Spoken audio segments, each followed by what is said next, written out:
2025 Booker സമ്മാനത്തിനുള്ള ചുരുക്കപ്പട്ടികയിൽ ഇടം നേടിയ കിരൺ ദേശായിയുടെ novel the loneliness of Sonia and Sunny.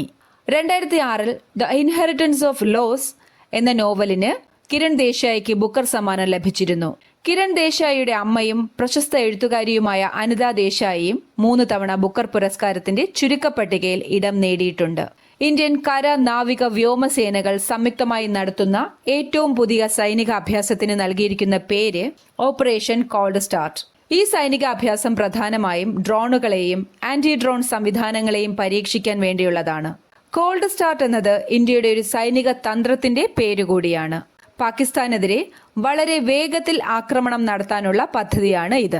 2023 Tamil Nadu സർക്കാരിന്റെ കലൈമാമണി പുരസ്കാരം നേടിയ പ്രശസ്ത മലയാളി പിന്നണി ഗായിക ശ്വേത മോഹൻ തമിഴ്നാട്ടിലെ കല, സാഹിത്യം, സംഗീതം എന്നീ മേഖലകളിലെ മികച്ച സംഭാവനകൾക്ക് നൽകുന്ന ഏറ്റവും ഉയർന്ന പുരസ്കാരമാണ് കലൈമാമണി.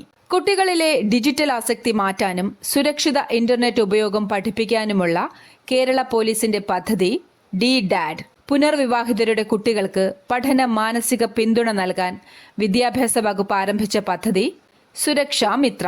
പുതുക്കിയ GST നിരക്കുകൾ പ്രാബല്യത്തിൽ വന്നത് 2025 സെപ്റ്റംബർ 22-ന്.